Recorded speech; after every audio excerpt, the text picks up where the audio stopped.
দুনিয়া কিন্তু থাকে না।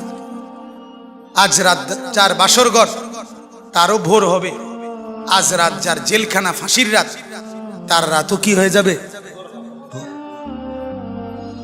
মদের আড্ডায় যে তারও ভোর হয়।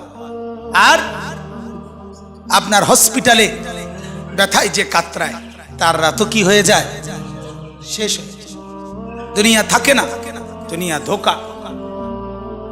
দুনিয়া কি বলেন না? দুনিয়া ধোকা।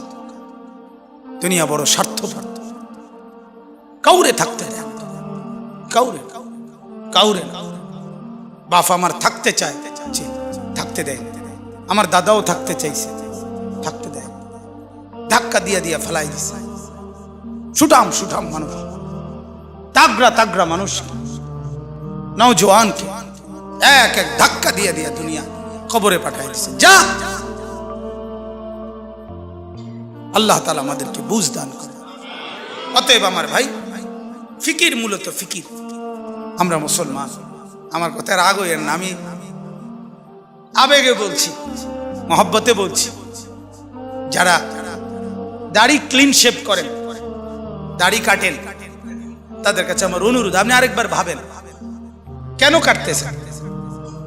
আপনি যদি বলেন হুজুর এটা ছাড়া আর ওয়াজ নাই, না আছে, এটাও একটা ওয়াজ, আরো আছে, আরো তো কইছি, এতক্ষণ কইছি না তো, আরো কম, অসুবিধা কি? কথা বুঝেন নাই? আল্লাহ তাআলা আমাদেরকে বুঝার তৌফিক দেন। তাহলে মূল ফিকির হলো মৃত্যু। তো বলতেছিলাম, ওই কথাটা শেষ হয় নাই। নবী সাল্লাল্লাহু আলাইহি সাল্লাম দুনিয়া থাকতে প্রতিদিন উম্মতের জন্য কাঁদছেন কিনা? যেদিন দুনিয়া থেকে যাচ্ছিলেন সেদিন ফিকির করছে কিনা?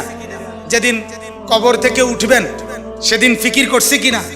হাসরের ময়দানেও সমস্ত নবীরা, আদম থেকে ঈসা, সমস্ত আম্বিয়া, আউলিয়া, সাহাবা, সমস্ত মানুষ হাসরের ময়দানে জাহান্নামকে যখন আনবে, ওয়াজিআ ইয়াউমা ইদিম বিজাহান্নাম, আল্লাহ তাআলা কোরআনে বলছেন হাসরের ময়দানে ফেরেশতারা জাহান্নামকে টেনে হাসরের মাঠে নিয়ে আসবে।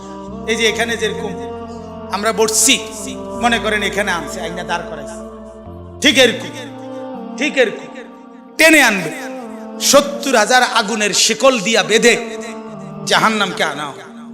৭০,০০০ আগুনের শিকল, এক একটা শিকলের মধ্যে ৭০,০০০ আংটা, ওই যে কড়া কড়া কড়া আরই কড়া, শিকল বানায় কি দিয়া? কড়া একটা একটা লাগাইয়া না, এক একটা শিকলে ৭০,০০০ কড়া, এক একটা কড়া ৭০,০০০ ফেরেশতা ধরবে।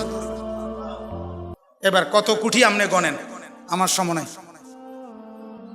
কোটি কোটি ফেরেশতা টেনে আনবে, আর জাহান্নাম তার একটা বিকট চিৎকার দিবে।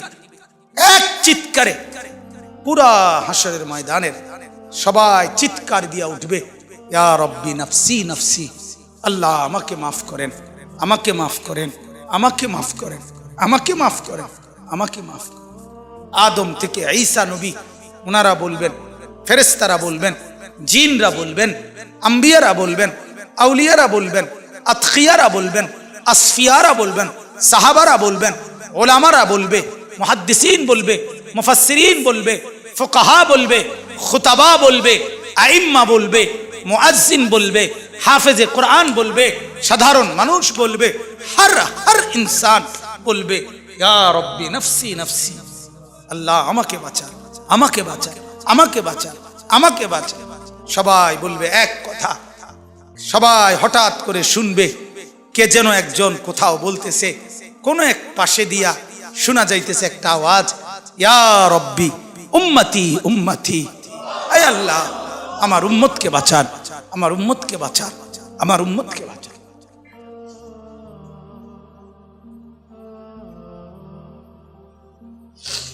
আল্লাহ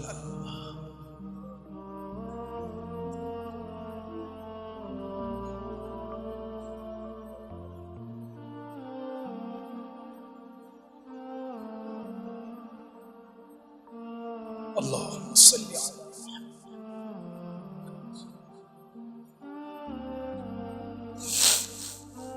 তো তিনি কে বলেন? যিনি একজন শুধু বলবেন আয় আল্লাহ আমার উম্মতকে বাঁচান, তিনি কে বলেন? মুহাম্মদ। জীবন ভর যিনি ভাবলেন উম্মতকে নিয়ে, কবরে যাওয়ার দিনও ভাবলেন, কবর থেকে উঠবার দিনও ভাবলেন, হাসরের ময়দানও ভাবলেন। সেই তিনি পর্যন্ত, আমার বলার উদ্দেশ্য ছিল এই কথাটা, সেই নবী পর্যন্ত এত ফিকির যার উম্মতের জন্য, তিনি পর্যন্ত নিজের কথা ভাবছেন। এই কথাটা লেগে এতটি কথা কইছে, নিজের ফিকির, ইসলাহে নফস, ফিকিরে নফস,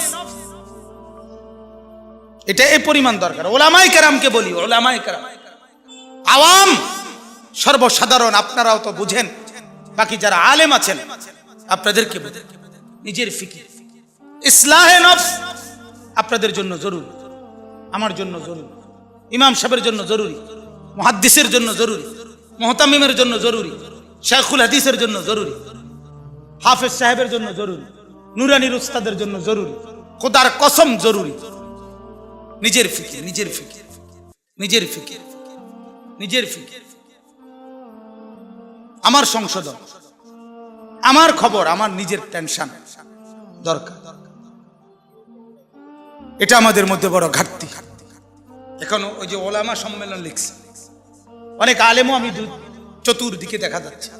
আপনাদের কাছে বিনীত অনুরোধ, নিজের ফিকির করেন, কওমের ফিকিরও করবেন, তালেবে ইলমের ফিকিরও করবেন, মুসল্লিদের ফিকিরও করবেন। সবার আগে নিজের ফিকির। কার ফিকির? তো বলতেছি আল্লাহর নবী সাল্লাল্লাহু আলাইহি সাল্লাম 5 ওয়াক্ত নামাজের পরে প্রতিদিন তিনি দোয়া করতেন, আল্লাহুম্মা হাসিবনি হিসাবান ইয়াসীরা। এই যে হাসিবনি, এই যে নি ওয়াহিদ মুতাকাল্লিম, আল্লাহ আমি মুহাম্মদ বলতেছি, আপনি আমারে দুনিয়ায় অনেক ইজ্জত দিছেন, আপনি আমারে আখিরাতে অনেক সম্মান দিবেন, আমি জানি, কইছেন আমারে, কিন্তু আল্লাহ আমার এত কিছুর পরেও আমার ভয় হয়, আমার হাসরের মাঠের ভয় লাগে, আমি মুহাম্মদেরও ভয় লাগে। আল্লাহ অতএব আমার হিসাব হাসরের দিন আপনি সহজ করে দিলেন, আমার ডর লাগে, হাসিবনি। তাহলে নবী সাল্লাল্লাহু আলাইহি সাল্লাম নিজের ফিকির করছেন কি না বলেন? নিজের ফিকির। তাহলে আমার সবচেয়ে বড় ফিকির হলো আমার মৃত্যু পরবর্তী ফিকির। দুনিয়া কোনো না কোনো ভাবে পার হয়ে যাবে, কাত হলেও চিত হলেও, হাসলেও কাঁদলেও, সুখে থাকলেও দুঃখে থাকলেও, রাত হলেও দিন হলেও, কোনো না কোনো এক সুরতে, কোনো না কোনো একভাবে ঘন্টা মিনিট সেকেন্ডগুলো পার হয়ে যাবে। কিন্তু মৃত্যু এসে আবার যখন আমার নতুন অধ্যায় শুরু করবে, আমার জীবনের নতুন পর্ব যখন শুরু করবে দোস্ত, সেটা আর শেষ হবে, শেষ হবে। ফাজাইলে আমালের মধ্যে শেখুল হাদিস মাওলানা জাকারিয়া রাহমাতুল্লাহ আলাইহি বলছেন বড় সুন্দর কথা, আমার কলজার ভিতরে লাগছে কথা। উনি বলছে, হে দুনিয়ার ভাইয়েরা, দুনিয়ার সর্বোচ্চ বিপদ, সর্বোচ্চ অসুখ, সর্বোচ্চ যন্ত্রণা, মনে করেন সর্বোচ্চ ভয়ঙ্কর ক্যান্সার, এটাও যদি হয়, তিনি বলেন সেটারও তো একটা সমাপ্তি আছে, যে মৃত্যু হবে, আর মৃত্যু হইলে এটার সমাপ্তি শেষ, ঠিক কিনা বলেন? আগুনে দুনিয়ায় যে জ্বলে গেছে, একেবারে আগুন লাগিয়া গেছে যার শরীরে, তার চিৎকার, তার কষ্টেরও তো একটা সমাপ্তি আছে, যে কিছুক্ষণ পরে কি হয়ে যাবে? মৃত্যু হয়ে যাবে।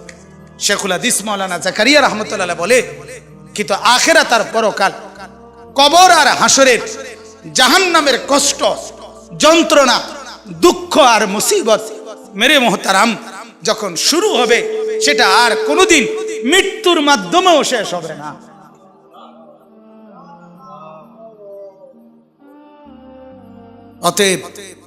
অতএব এখানে হেরে গেলে সমস্যা নাই, এখানে দুঃখে থাকলে সমস্যা নাই, এখানে অভাবে থাকলে অসুবিধা নাই, এখানে আর 10 জন সুখে থাকুক, আপনারে খোদায় কিছু দিল না, এত কোনো অসুবিধা নাই।